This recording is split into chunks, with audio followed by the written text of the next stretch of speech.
What's happening, everybody? And thanks for tuning in to episode 252 of the Crash Bang Boom podcast. Today's guest is drummer Sekou Lumumba of Canada's own Big Wreck. And as a fan of Big Wreck since their first record many moons ago, this was a long time coming, to say the least. But Sekou and I get into our mutual love for Fishbone drummer Fish, the sequence of events that led him to drumming, and the process of recording their new EP, one of three I might add, entitled Big Wreck 7.1, which is now out and available everywhere. And for my Canadian people, be on the lookout for Big Wreck doing a minimal run in early December, so catch him out live and in the flesh. Today's episode is sponsored by my man Carson Gant, aka OneUpLoops.com. Carson and his team spent a preposterous amount of time recording over 400,000 shaker, tambourine, and hi-hat loops at every possible tempo and multiple feels with incredible mics and outboard gear for you to pick and choose. It's organized for you to find exactly what you need with just a few clicks, and everything feels and sounds incredible. You can sign up for free to check it out and gain full access to all 400,000 loops starting at $5.99 a month. No download limits, whatever you want, whenever you want. New loops, one-shots, and drum breaks are being added weekly. So check it out, and that's OneUpLoops.com. Crash Bang Boom Podcast can be found everywhere podcasts exist. Feel free to check out any of the previous 250-plus episodes. Give me a like, a subscription, and or a positive review, as the support is appreciated. So here we go, Sekou Lumumba. He's playing some sweet-ass fills in between those grooves, y'all. Better listen to it. Big Wreck, Crash Bang Boom. Crowds go mad with joy.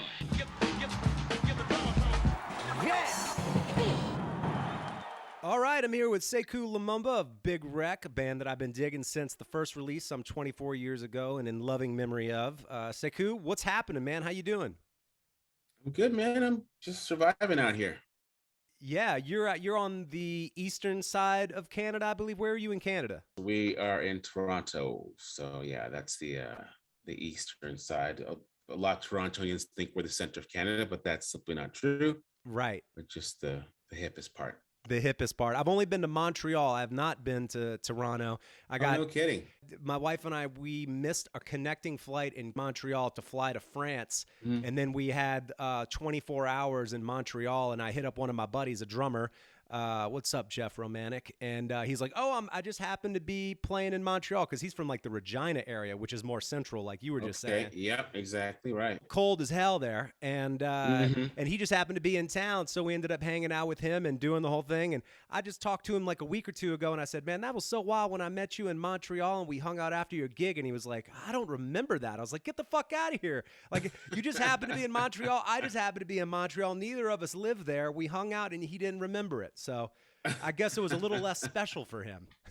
Damn, I love Montreal, man. That's a great place. I was born in Trinidad in the Caribbean, but moved to Canada when I was like 12 or something like that. But Montreal was the first place we landed for about 6 or 7 years and learned to speak French and the whole nine. And you know, it was a trip coming from a tropical place to like, we landed in the middle of a snowstorm. Right. French-speaking people, and just first time in an airplane. It was a lot of culture shock, but I still remember. I still love that place, man. I love going back there. Yeah, that's trippy. I hear you about the tropical thing. I'm from Louisiana, so when I moved to New York, I had never really endured winters before either, you know, and that was a bit of a shock to my system, being like in my swamp lungs and just me, you know, still to this day. I mean, the humidity gets me pretty good during the summer, but I gotta say, I think I would take it over the like brutal ass winters, man. Oh, absolutely, dude. I still have a saying when I catch myself once a year at least. No matter how hot it ever gets, I will never complain about the heat. Yeah, because it is better than any day in winter. 100%. This day that I'm sweltering here, going, oh my god, like, August, what are you doing to me? I'll be like looking at in February, going, oh man, remember that day? Oh. Yeah. You know? Totally, man. Well, congrats on this new EP from Big Wreck, 7.1.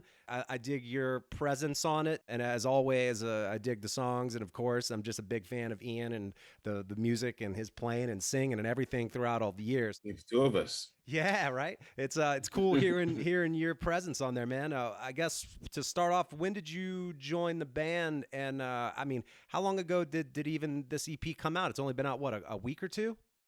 Not even. I think we're like 3 or Oh, something, wow. maybe. Okay. Damn. Yeah, we've been dropping a single, roughly about a single a month for the last little while, and first EP, one of three, just came out a few days ago, and so we're pretty Nice. happy with it.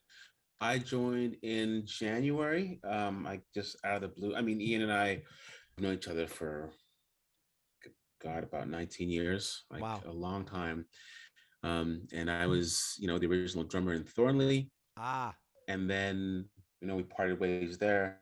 We kept in touch. We always loved each other, always super close friends and stuff. And so we've always, he's always kind of played me some early Big Rec stuff before he's, as he's recording it, which is always a thrill just to hear what's in his head, with these big spaces in between. You know what I mean? yeah. But for the last few years, we've just been just talking, like just sending memes back and forth, and just like sharing drummer videos and things like that. And then, yeah, out of the blue in January of this year, he said, "Hey, we're just having some Chuck's having some stuff happen that's affecting his playing a little bit. Would you be able to come in and kind of, we're in here, his stuff is here. Would you be able to come in and take a shot at some of these songs?" And I was like, "Yeah, sure, absolutely." Yeah. So he's like, "Okay, well, don't, we'll see. We'll just give it some time. We'll figure it out. I'll keep you in the loop." I'm like, "Yeah, okay, cool." So I'm thinking it'll be a day or two. And then like 3 hours later, he's like, "Yeah, okay, I'm sending you the songs now. You coming tomorrow?" Like, so I went in the next day and tracked 3 songs off the 15 songs that he gave me. And then Wow. the following day did about roughly 2 a day till I was done. And it was, some of it was really challenging. It was very not easy stuff. It's Yeah. just really musical, and I don't have a lot of time to ingest it. I like to, I'm sure a lot of guys like this. I like to live with something for a while. I can put I call my barnacles on it. Sure. I can find the sweet spots to like leave space for something or play something cool, whatever it is.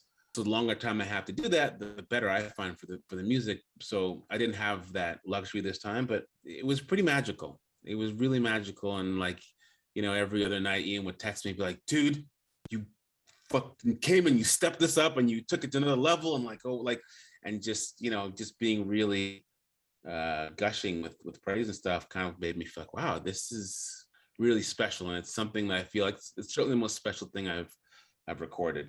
So I'm pretty proud of it.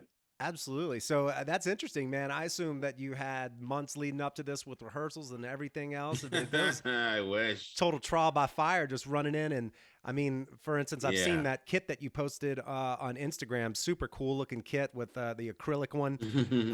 And so, did you just roll in and there was a kit? Pretty much, you just played the studio kit and rolled in with your cymbals and. Yeah, they had a drum cartridge fabricator guy, this guy Jordan Gauthier with YC drums.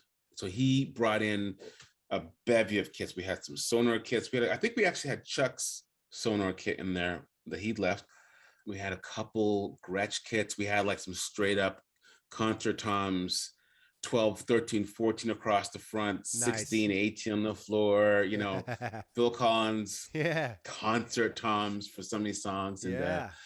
some really great lead drums, some great little big drums, and a grip of snares. It was my first time actually using a Tama bell brass. Oh, you got one of those. Uh, Oh, okay. yeah, this guy Jordan brought in like I don't know, I think like 30 or 40 snare drums. But Jeez. this drum, I'd heard about it because just everyone tracked on it. It just had this legendary reputation, and so when I got to use it, I was like, okay, let's see what this thing's made of. And after a couple run throughs, I came to the control room and Ian was like, "You literally got like 25 different sounds out of that one snare drum." Like it's just such a versatile drum, which ended up being a massive pain in the ass because the song I had to really lay into it on was a song where I had to be completely static, like just all the way through. Yeah. So any kind of improvising would just kind of register higher on the Richter scale than it normally would on a regular drum. So I was just focused into this zone, just trying to keep it down here, but still keep the intensity of it. It was, yeah, it was really challenging, but the stuff really turned out well. Damn, man. So he sent you 15 songs and then you went in shortly thereafter. And correct me if I'm wrong, you ended up tracking all 15 of them? Yeah, we got all 15, and I feel very fortunate that I get to work with Ian because I as a session guy, I play with a lot of different people and a lot of stuff, like not for nothing. Like, we all have very specific musical tastes. A lot of stuff I session for, I love, you know what I mean? But it's just a means to an end. So it is what it is. Yeah. When I can like love or intimately like just get what the artist is doing, it makes what I have to play like so much simpler, dude. Like Right. it just kind of writes itself. Mm-hmm. I just feel really fortunate I get to be in a band with somebody whose music I feel that way about. Because you feel that way about artists that you'll probably never meet. You know what I Of mean? That like, course. I feel that way about artists I'll never ever meet. I'd be like, oh, I'd love to be like that kind of support system for you. And I'm like, I get to play that with one of these artists, and I feel really blessed that I get to do that. Yeah, man. Where was the studio? And I guess what producer did y'all work with? Was that a producer that has worked on previous big records? The studio was Noble Street Studios in Toronto. It's kind of one of the mega studios down here. Just beautiful, beautiful A room. We were working there with Eric Ratzenberger. So he's been the producer or co-producer on the last, I want to say, 3 Big Rick albums, Mm-hmm. and then he was the engineer on the 2 Thornley albums as well. Oh, nice. So yeah, but he's since done like Billy Talent. I mean, got this laundry list of who's who of people he's recorded. So we're really lucky to have him, and just working with him is just he's just all about tones, and the drums you'll hear on that EP. The drums are like right up front because the Yeah. way we recorded in that studio, that's just the way we wanted to have them. Just the drums just had this swagger and bombast that you needed, like to take almost center stage. Right. Yeah. And we get away with it. Yeah, yeah, absolutely. I mean, I think that's kind of been a hallmark of the records all the way back to "In Love and Memory of," where there's always been a bit of Absolutely. a borderline kind of big room, a little bit of distortion, kind of Bonham-esque, kind of big boomy kind of sound. That's been part of it. Yeah, you nailed it. And I think for sure, I thought the "But for the Sun" record really had some killer sound and drums on it as well. Huge. Mm. And it's cool to hear it's sort of that continuity of drum sound across these records throughout the years, you know? Yeah, yeah, he's absolutely obsessed with drum sounds, and he, for his credit, when he sends me these demos, I mean, the parts sound like a dude playing. Like he's found a way to like cut up, BFD and use that stuff the way that it really sounds and gives you it just kind of like, oh, okay, I see Uh-huh. exactly what you're going for. So yeah, it's just the drums have always been like a huge deal to him, Right. and um, so when yeah, I'm like taking home the dailies of like just the raw beds of playing was just, oh, this stuff just sounds just so deadly. Like it feels to me like it's almost as it's as responsible for what's being played as what I'm playing. You know what I mean? Uh-huh. It's Totally. just so, yeah, massive. It's one of the things that I kind of like to ask players who enter in bands that has a back catalog. And, it seems as though in learning some of the back catalog or even just being aware of it over the course of the years, that inevitably sort of sculpts what it is that you will play Mm-hmm. and has its own influence. Again, same way that sonically the big records have had a particular sonic quality, so has the like drumming style and kind of approach. So that ultimately sort of informs you as well. Did you sort of have that in your head a little bit as you were sort of getting this together somewhat as well? Yeah, absolutely. Like that's the things when we think of this band, like I don't know anyone who, and again, this is well before I was ever in the band or people knew that I was even friends with Ian. Like I literally don't know anyone, and I'm not saying there's people who don't like Big Rec. There are absolutely people who don't like the type of music the band makes. I get that. Yeah. I'm saying I have never met someone who, when they know who Big Rec is, doesn't love Big Rec. Right. There is a legacy to the band, like and the drumming and the players and the style and the influences are, they're just right there. Like you really do have to respect them when you come to interpreting the old stuff. Like I really try and get behind what Forrest is playing Mm-hmm. on those first couple records, you know, because when I Yeah. heard those things, like as a fan, I was like, this is deadly, and I get it. And it's just, you know, it's just fun. It's visceral. So Yeah, I man. just happened to that, you know. Absolutely. You know, it's interesting. I didn't realize that you had played with Ian outside of Big Rec previously. That's also awesome that you had that experience with him. In addition to that, but he as a player, it's so interesting. I think that all the great songs and just how much of a killer vocalist he is. It's kind of easy at times to overlook the fact that he is an absolute badass of a guitar player. Totally. He's so good. Dude, he will be the first to tell you this, and this is the craziest thing to me. And I know he means it when he says this, but he will tell you, like, if I could just play guitar and never sing ever again, oh, I would do it in a heartbeat. Really? Ah, then we wouldn't be able to hear his voice. He's a guitar player through and through. He became the singer for the band because no one else wanted to do it, and he was Right. like, fine, you know. So he did it. Like that was, it was just a means to an end. So, he enjoys it, and he doesn't. It's not to say he loathes it or doesn't Sure. have a connection with it. He absolutely does. You can't sing like that with and not have a connection to what you're doing. 100%. But at his core, where he's his most comfortable, he's a guitar player. Yeah. But you know, like to your point, when I'm up there and he's in my in ears and I'm playing like these classic songs like "Blown Wide Open" and "Inhale," and you know, Yeah. I'm just like, there's that voice, man. There's that, like, you just, and as a part of a team, you know, when you're drumming the band, part of a team, it just makes you feel like, oh, we kick ass. Of Like, you course. know, this guy's out there. There's no holding back. He's leaving it all on stage every time. So, you know, you do take it for granted because we rehearse 8 hours a day these days, just trying to get our show together for this little short run we're doing. Yeah. And you forget, you know. Yeah. So yeah, it's good to try and remember a little more often. Like, yeah, that's that dude, you know. Right. And it also bears mention, and I've seen quite a few vocalists throughout time who, on recorded format, obviously with, you know, infinite amount of takes, can always nail it. And then sometimes you see them live and you realize that they're kind of struggling with it. And I've seen Big Rec twice, and I've never for a second thought that with him. It's funny that he thinks of himself so much as a guitarist and maybe secondarily as a vocalist, but he's such a strong vocalist as well. You know, it's like he's really one of the few vocalists that is that good of a guitar player, and vice versa. That is a rarity. That's the rarity. It really is a rarity. Like his guitar playing it's known worldwide, and it blows my mind because over the years I've gotten it's kind of come back to me in these weird ways. I met years ago. I met a couple of guys from Incubus, Uh-huh.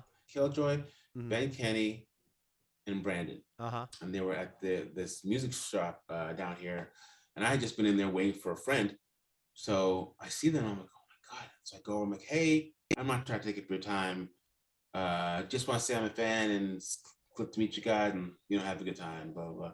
And Ben Kenny, the bass player rather, was you know, talking the most, and we kind of kept talking for a bit. And he's like, you play any bands? I'm like, actually I do. And I like literally like a couple rows over, pulled out like a Thornley CD. Like, I'm like, that's me. He's like, is that Ian Thornley, the guitar player? I'm like, yeah. He's like, I fucking love that guy. He's one of my idols. I'm like, what? He's like, you're honest? I'm like, yeah. He's like, okay. And he like bought it on the spot. So I gave him my number, and I didn't think anything of it. I gave him my number, and then like a year later, I get this email like, hey, Sekou, it's Ben Kenny. I don't know if you remember me. I played bass in Incubus. I met you like almost a year ago. You know, I got into a motorcycle accident and I lost my phone with the numbers, and I just found you on like MySpace at the time. You know, I just heard you. I just want to tell you, I heard you on the Thornley album, and holy shit, you killed it. Like, can you come play for me? You know, and I flew to LA, did some auditioning, and you know, we played for a little over a decade, just doing shows and some recordings here and there, and touring the US a bunch. But like to this day, Ian won't meet Ben. Like Ben will come to town with Incubus, and I'll be like, Ian, he just has 2 tickets waiting for you, dude. Like, just I'll go down with you. Like, it's all good. But he's super, super shy. So he's like, no, no, no, I can't.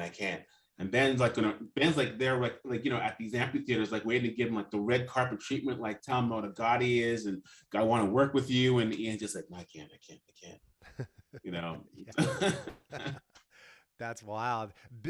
Ben Kenny also super talented dude. The second that he got in Incubus, because I saw Incubus and even opened up for him a long time ago.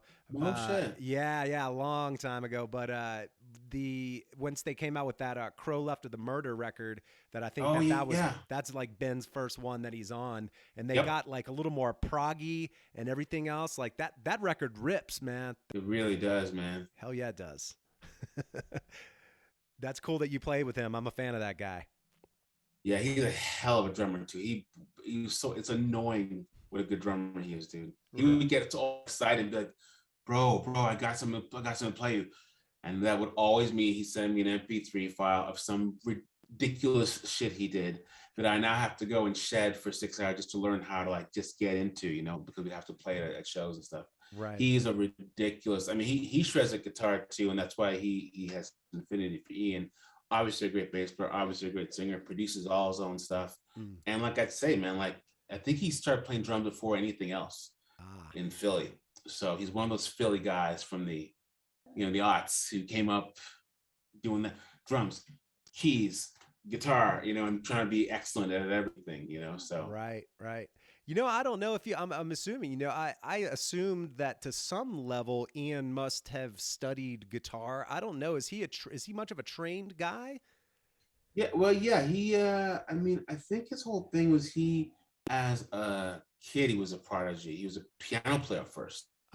From I think age 12 or 13, like straight through his teenage, like just some prodigious piano player, and then just picked up guitar and just got to be really good at that.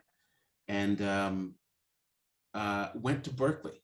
And I don't know if he finished, if he completed it, but I know he was there for a few years, and that's where he met the guys at Big Rec. Okay. And that's where they formed that thing. But yeah, so he does have some training there, but he's, I mean, if you see the guy at home, he's never at home without a guitar in his hand. He's always making music, Absolutely. The first time I saw Big Rec live, I believe they still had Brian Doherty, who passed away in, I believe, 2019. Rest in peace. Super talented guy, one of those sort of utilitarian type players that could add in all of these varying instruments and whatnot, which is really cool. Once he departed, the next time I saw him, it was a 4-piece. With when Brian passed, was that I would imagine, because like I said, having that sort of player that could play, mandolin, banjo, all this other stuff, did the set change a little bit? Like not having him maybe for some of those songs? Yeah, the set, like there's a thing that Brian brought that just playing those the mandolin slash regular guitar, totally, the vocals, the space he's created for himself sonically in Big Rec. It was this tacit understanding of what his role was and what he had to do as a support thing, and also just the sound, just like he was just such a unique and beautiful player, and just as I think you put it well, like utilitarian, like just such a serviceman to like whatever the song needed. Yeah, totally. So yeah, that definitely changed how we did some of the how we approached some of the set stuff live. We also have all the new stuff we're working on that we're trying to cram in, because we're super proud of it and we want everyone to hear it as much as we can. Yeah. So it's this, we have this short run coming up for it. It's only like, it's not very long. We're on stage 4. We're headlining it, but it's like 75 minutes. So we have to make some pretty crucial cuts while still maintain the song that people will absolutely cut our throats if we don't play as Big Rec, Sure. It's a constant tug of war to really, there's not a lot of fat to work with. Absolutely. Well, man, you mentioned moving to Montreal when you said you're 13, 14? Yeah, but 12, 13, yeah. Got you. Were you playing drums prior to that, or did you start playing drums when you moved to Canada? No, that was well after I'd been in Canada. I had moved, this was 1990 at this point, and I moved mid-school year to Winnipeg. And I didn't have any friends at all. And so it was a bit of a loan. And the kind of two guys that took me, and happened to be the two friends that were drummers. And so I was probably about 16, 15, 16. And so we would hang out, and it would be all they would talk about was like Cure and the Smiths and the Sex Pistols, and have I heard this band Fishbone, and the first two Red Hot Chili Peppers albums, and like Metallica, and all the stuff that just would never had ever be engaged to. Wow. Engaged with. They just started playing for me, and then just playing along to some of the songs. Like we'd go over to the one guy who had a drum kit. We'd go to his house and try and mimic what we learned in songs that we liked, and do it poorly. And so I did that for about a year. I'd go home and like listen to songs on my ghetto blaster. Yeah. And like play them on my knee with like this mismatched pair of drumsticks I stole from band class. And then just come back and be like, yeah, that part, yeah. And then there just came a point where we were trying to figure out a fill to a tune. It was a Bon Jovi tune, and we were trying to figure out this drum fill going into the chorus. And that was kind of first like moment where I thought, oh, maybe I'm decent at this. And from there, just fell into the instrument, fell in love with it, and fell in love with gear, and fell in love with playing as many notes as possible, and all that stuff, man. So yeah, that's it. But it was like, I can safely say, if I hadn't come to Canada, I wouldn't be doing this. Like it wasn't a drive. It wasn't something I was playing pots and pans as a kid or anything like that, or had the parent who put me in music class at all. It was just all self-taught, and just worked out. Damn, man, what a wild story, and ultimately what a really cool twist of fate. That's awesome. So you mentioned Fish earlier. I know that he's been quite an influence to me, and I just love the diversity in his playing, and just how he could nail so many styles with so much style in his own playing. And definitely one of those guys that is embedded in my playing one way or another.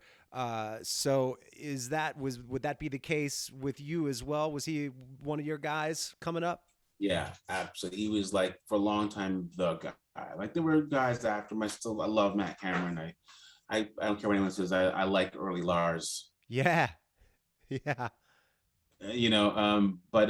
yeah, Fish held a really special place, just because, again, as a kind of oddball black kid learning to play all these different types of music, he was the first Black drummer I'd ever seen playing these traditionally white styles of music, like punk. Right. And ska is not traditionally white, but it tends to have a lot of white bands at the time, anyways. Of course. Metal, thrash, and just owning it.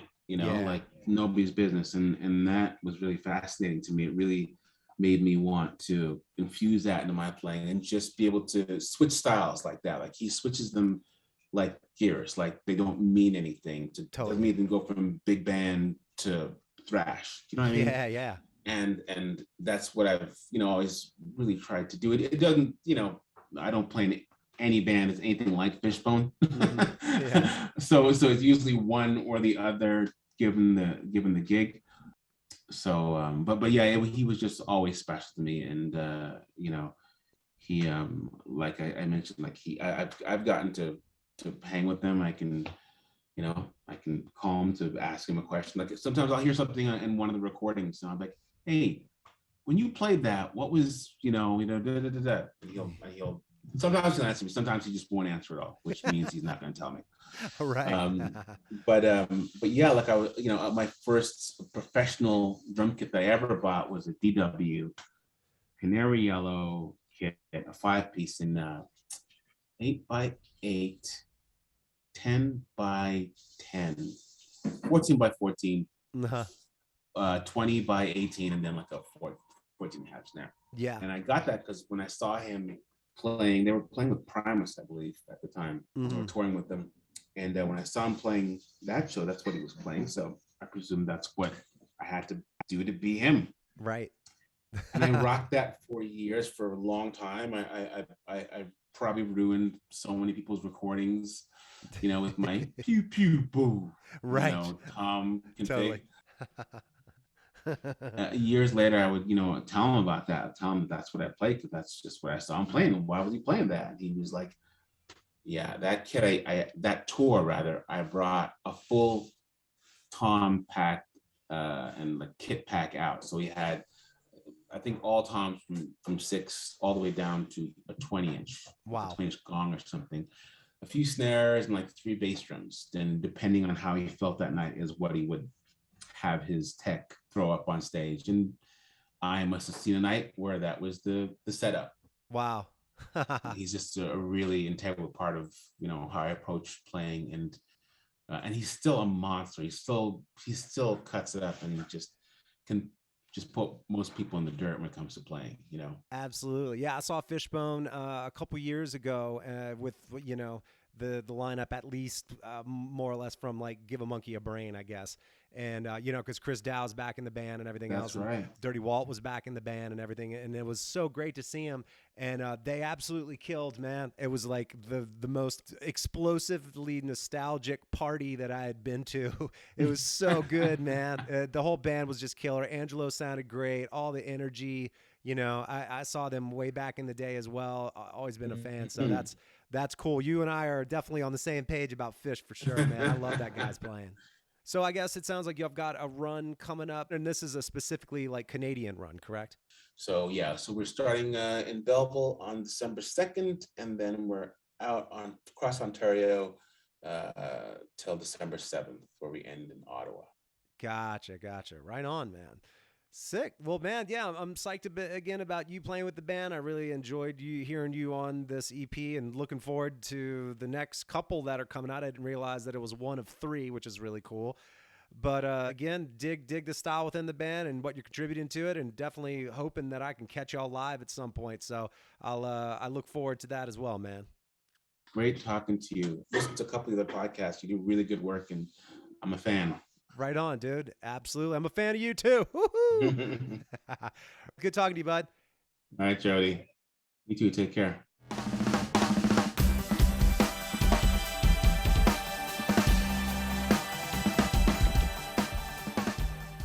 Thanks everybody for tuning in, and thanks to Sekou for rapping. Definitely fun catching up and geeking about both our love for Fish on drums and his incredibly talented bandmate Ian Thornley.